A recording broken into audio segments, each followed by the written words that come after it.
Hello everyone, Eric Watson here, freelance writer, player of games, writer of words, recorder of videos, and a tabletop role-playing aficionado. Welcome to another DM's Guild review, my written and video view series. Take a look at the adventures and supplemental material at the Dungeon Masters Guild website.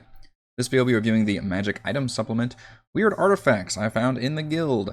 Designed by Ashton, Duncan, Miłosz, Gawęcki, Heath, Harris, Bryan, Holmes, Isaac, A.L. May, Bumley, Chad, Lensch, Cassandra, MacDonald, Andrew S. Morley, Ian Pace, Michael Watt, R.P. Davis, and Ashley May for Dungeons & Dragons 5th edition.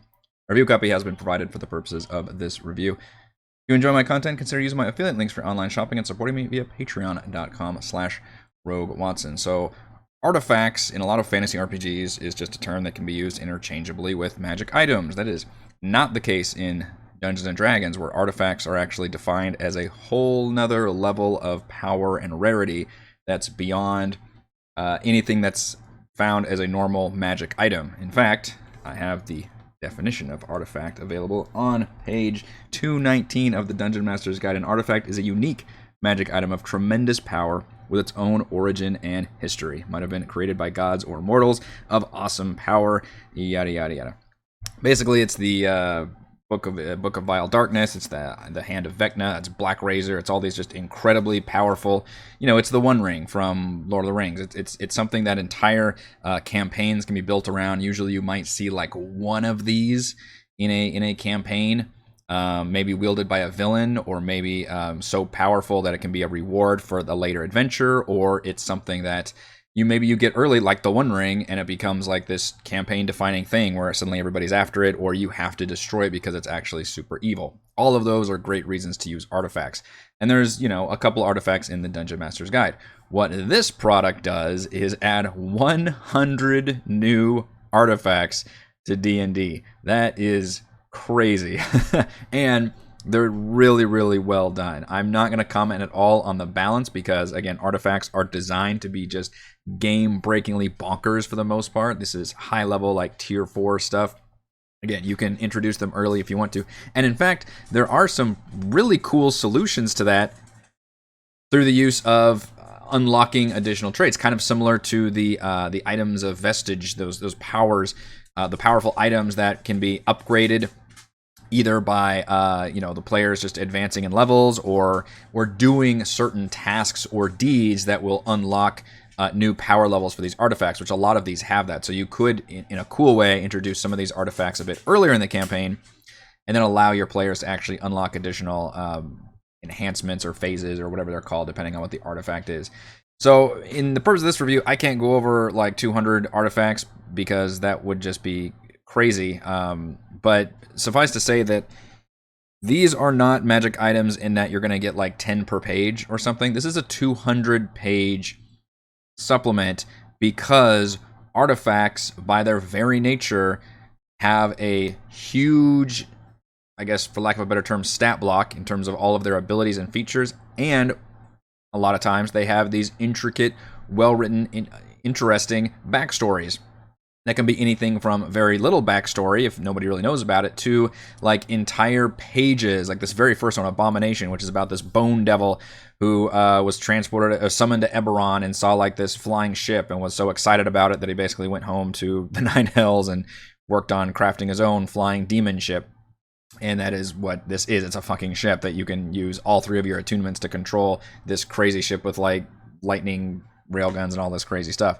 Again, these are high-level, crazy threats, and some of them you get these really cool backstories and information about them. A lot of them, they have ways in which you can specifically destroy that artifact, because again, you could make that part of your campaign. And some of them have included adventure hooks, where I can find an example. Here we go, for the Armor of the Ages, where they could be used in certain settings in different ways, if it points to certain gods, or where it can be buried in certain areas, or, wherever it's just found or used by certain factions, can be tied to those, basically D&D settings, which are, for the most part, Forgotten Realms, Eberron, Ravenloft, and Ravnica. In fact, I really like the Armor of the Ages. You can gain memories using the legend lore skill of previous wearers, but when you do that, it turns on the sentience of that armor to then reflect that previous wearer. So that can kind of affect like who is going to be in your head and telling you these things, which is a really interesting concept. Also, the armor itself wants to protect itself. So there's a chance that when it finds the armor is in mortal danger, let alone the wearer, the armor will attempt to teleport away. Now, the wearer can make a charisma saving throw to avoid being teleported with the armor, but in that case, the armor still teleports and leaves them behind versus being teleported with the armor to some kind of safe area. The slime of the skin of the slime sovereign gives you a whole bunch of ooze powers. You can turn amorphous and squeeze into places. You gain acid damage when you attack with unarmed strikes. You can cut off parts of yourself into small gelatinous cube like minions by dealing damage to yourself, and then kind of splitting like you would be in. Basically, it just turns you into an ooze, which is really cool. And a lot of items do that. They just kind of copy from different monsters and effects. But again, if it's got interesting features and is well designed, I think it's a really cool addition. Now you'll see here on this left side of the screen, as you look out your left side window, there is a faction that is created in this supplement called the 10 Bells, which is why, let's see, what page are we on? We're on 18. I can flip back. The cover includes these 10 bells. You might think, okay, that's a weird choice for the cover. Well, that's actually because there is a kind of Harper's-like organization, which I believe is what created original for this supplement, of a bunch of, heroes whose whole job is to collect, procure, and protect artifacts, which is basically kind of what Harpers do also. But anyway, they are all given their own backstories, their own descriptions, their own stat blocks, and the best part is they provide fun commentary on all of these items throughout the entire document. So it really adds a lot of fun personality in the same way that a lot of supplements I read are like, hey, it's Mordenkainen's Tomb of Information or something. Tome of Information, I guess. And it just includes like a little forward by him and maybe some, quotes throughout or something. This does a really great job of that, to the point where maybe they could have even said, the name 10 Bells is kind of a awkward name, but some way to make the title better, because I just think Weird Artifacts I Found in the Guild, it sounds like a blog post title rather than a really, really awesome supplement that clearly had a lot of work put into it with a gorgeous layout. It feels like the title is kind of weird, but it does add a lot of really great personality that anchors the entire product together and makes it really fun to read through all these quotes and then go back and see all these people's various personalities. And it's just a neat thing to add in here as kind of an ending, almost like an appendix, where it's at the end, you get all the information about the actual 10 Bells people. So I thought that was a really, really cool addition. And I do love this layout. I think it's gorgeous looking. This kind of black background with gold trimmings on the side really makes the text pop.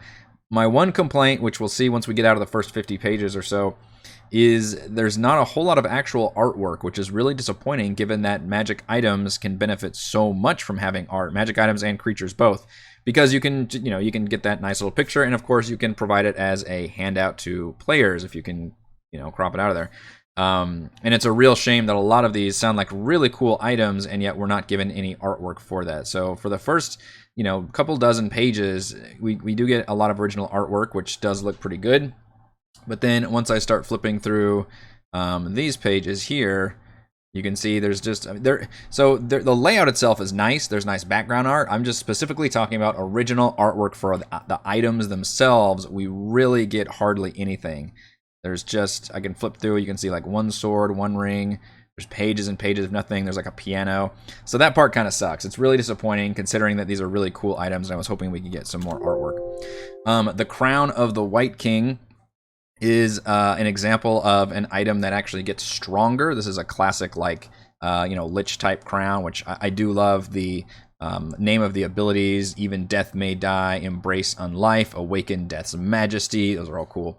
And this time, for somebody who's probably evil, or you could give it to a villain, when you complete trials, you unlock additional abilities. So in this case, if you destroy a Lich's phylactery, if you slay a Nightwalker on the negative plane, if you slay Devourers in the Abyss, You find the prison of a sleeping titan of death and awaken it. I mean, these are all, you know, tier 4 type things you could do, or maybe at the end of a campaign in order to unlock these abilities, which, again, the balance level is just kind of out there. It's crazy. It's kind of meant to be crazy, but it's a neat feature regardless that you can unlock all these new traits.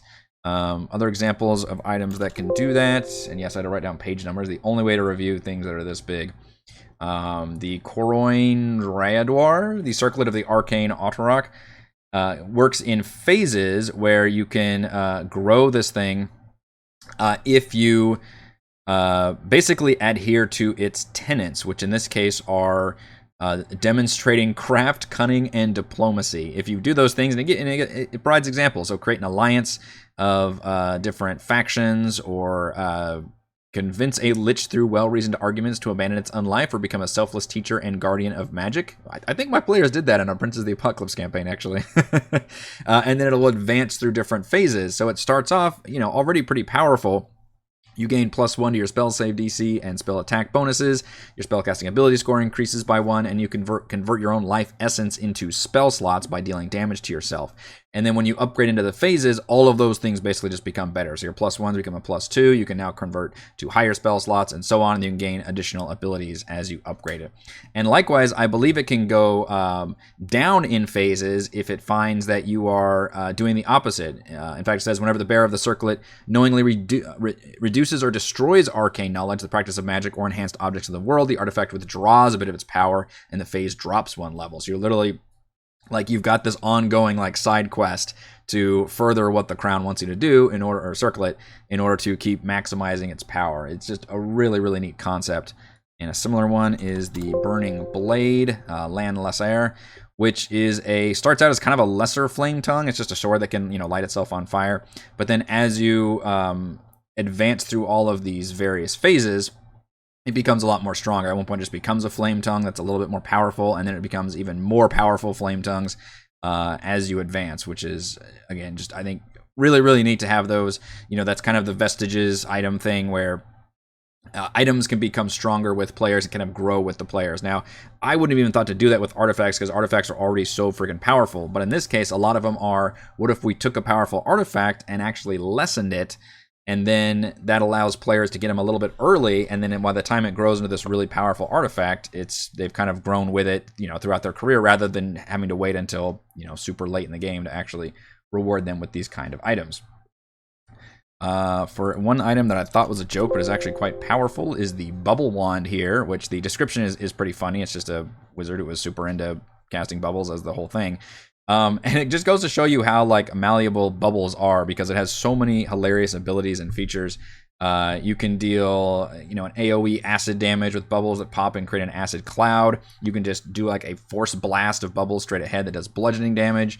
You can carpet everything in red bubbles that explode into fire. You can create a cone of bubbles that bash everybody around. There's a bouncing bubble that can hit multiple times. It's a hilarious way of just, like, what if I wanted to, like, look kind of stupid and silly, but actually it's very, very powerful.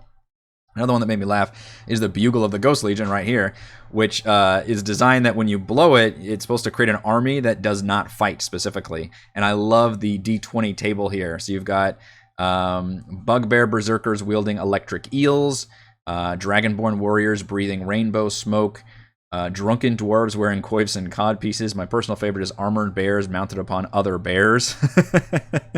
And the idea is, of course, depending on what kind of charisma check that you make, you can either frighten enemies, or they can, I believe they laugh and become incapacitated, or if they actually succeed well enough, then they are emboldened and they actually gain temporary hit points based on what you summon and how they reacted to it. That's just a really fun idea, a really fun concept for an artifact that's based on your skill check. There was another one I'm trying to look up. Okay, Heward's magical organ. Heward of the Haversack fame created a mystical organ, and this one involves a performance check that you perform every rest, including long rests and short rests, and it's based on your performance check that you automatically always get a minor beneficial property or a major beneficial property that scales to your proficiency bonus, which is always a good way to scale items.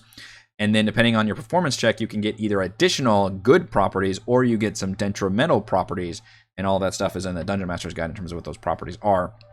And then you can actually use, once you've got them ongoing, you can turn them into other effects. Honestly, this item's so cool. I wish bards were just designed like this. I think this would make the bard class a lot more unique and interesting if it was actually like music-based spellcasting, where you've got ongoing effects, and then you can choose, and of course they're called, crescendo and diminuendo and all that stuff.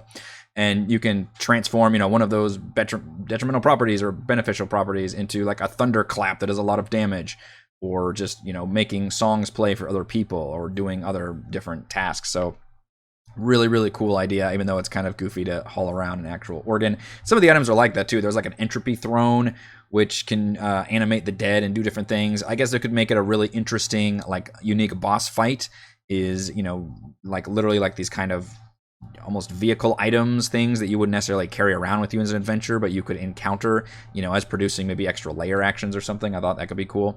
The Hive, we're just going to go in a row here real quick, is not, it's a dart. It's just a fucking dart that you throw it and it can turn into like bugs that swarm people, or you can summon wasps with it. And it's got this ridiculously awesome backstory about this wizard who had this like wasp he kept in like a jar or something that he loved from the Feywild, and then he got stuck in the 9 hells and kept trying to teleport out and couldn't, and then the wasp started getting corrupted by the 9 hells and started growing and into this hell wasp thing. But he kept like worshiping her, and then eventually the demons came to like take over this wasp and kind of like corrupt it, and he ended up giving up his life force to aid it, and blah, blah, blah, blah, blah. We go all the way ahead to where it's basically condensed into this one little stinger, and that is mechanically a dart that you can find and throw, and that has got the powers of a hell wasp that has this ridiculously involved backstory that really doesn't have to do with anything, but I love it because it's really interesting to read all of that just for a magic dart that can do some damage and kind of manifest as, swarms of bugs and summoning wasps. Just a really, really cool idea. Another one with a neat idea is the Godslayer's Memory, which is a sword, which is created from like this god-killing entity that was, in fact, Pandorum, which I think might be in backstory of D&D somewhere, who was split, and his mind is like encased in this crystalline structure in this magical world somewhere, and the sword is like a piece of it. And of course it's got, its own sentience that can threaten to take over the wielder. There's a couple items that are like that, which is a good way of why you'd want to destroy a thing like this. It may be very powerful. It's a +3 weapon that does those extra damage and extra spellcasting abilities and things, but it has a chance of like corrupting, if not destroying, the person who's actually wielding it. And there's a couple of neat ideas like that. This one is an example, and did I write it down? I did. The fucking demon gun, the Obsidian Muzzle, which also threatens to corrupt its wielder into depravity, and basically it's a demon that wants to take somebody who's good and then make them bad into where they can justify their own actions and all these things. Because there's a really cool ability where you can like give yourself over to the gun and make all these different attacks, but of course the gun may, take its own actions to maybe shoot somebody you care about or something. It's pretty dark and interesting. And look at this. Like, the stats are crazy. Like, you've got this entire thing takes up 2 full pages, because one of them is just backstory. We do get a nice piece of art for this one, and then it's all like stats, which is incredible. So the amount of detail and work that has been put into this entire supplement is nothing short of astonishing. And it's just a shame that we didn't quite get enough cool artwork like this one on every single item that would have really turned this into just the upper echelon. It's still absolutely one of my favorite supplements to release this year, even though with the caveat that most people aren't going to use more than like probably one of these artifacts per campaign, if at all. But it still just has really cool ideas, and it's just a great read. It's well written, it's well organized. And it's fun to read all these backstories and get all these ideas for items, and even if you want to take some of them and pare them down big time so you can actually use them in a lot of your adventures without just breaking everything, or if you want to run a tier 4 adventure and just hand these out like candy, you could do that as well. So just really, really neat ideas here that I really enjoyed. Let's go over my pros and cons for, because I could just keep basically telling about how amazing all of these things are, but we're going to wrap things up with my pros and cons list. Pros: 100 detailed high-level artifacts. Very rarely do I get both quantity and quality with a product, and this is one of them. Like, 100 artifacts is crazy. Obviously, it took a small army of designers to bring it all together, and it's 200 pages, and it's just awesome how much we get, as well as how good each one individually is. It's not just a checklist of things. Like, each one has just incredible detail and backstory and different abilities and all kinds of different traits and things that I just absolutely loved.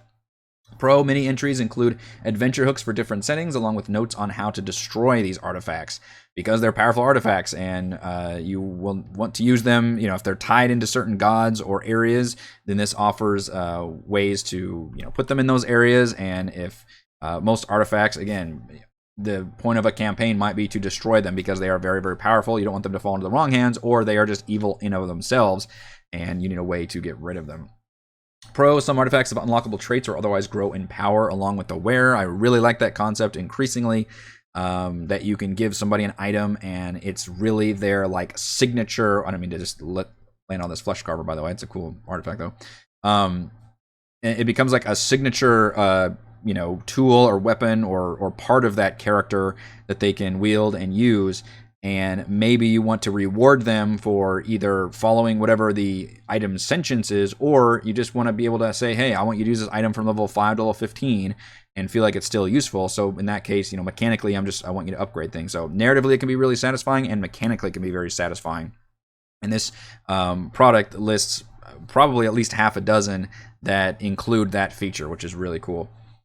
Pro artifact hunting group 10 bells includes backstory, stat blocks, and commentary throughout. So I mentioned the commentary. We can skip ahead to the end where you can actually see the 10 bells in action. These are their stat blocks, and then these are the descriptions. No artwork, unfortunately. Again, would have been really, really good and cool to have like kind of portraits of all these characters, but I think it's still a nice addition. It doesn't take anything away, and in fact, it adds, because we get all their nice, helpful, fun commentaries throughout. Sometimes they're even interacting with each other. Sometimes their quotes are in reply to each other. Other times it's just kind of listing these various characters as personalities and how they think about these artifacts. I thought that was a really cool addition, and probably one of the best uses of having a, you know, infusing a personality, in this case, 10 different personalities into your otherwise narratively supplement.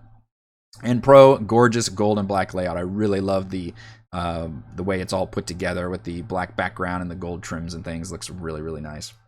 My only con is the artwork. The layout is great, and the artwork that's used as background is great, but I was really hoping that we would get more art on the items themselves. So many items. Some of them do have art, you know, examples of great art. Like, we can do a montage real quick. The crystallized heart's blood, that's awesome. Just a giant picture of that thing. That rod of the flesh carver that I sat on. In fact, we get one of the top end of it too. It's a thing that can like mold different flesh, like using alter self abilities and all these different nasty things it can do. Literally like just gnaws and chews. I think that was really cool. And then there's the Snow of Utter Cold, which is like a snowball. It's like a WMD snowball that's kept in this, you know, chest for protection. Just, those are great examples of the art that I want. And unfortunately, a lot of times, I mean, you can see me just flipping through the pages.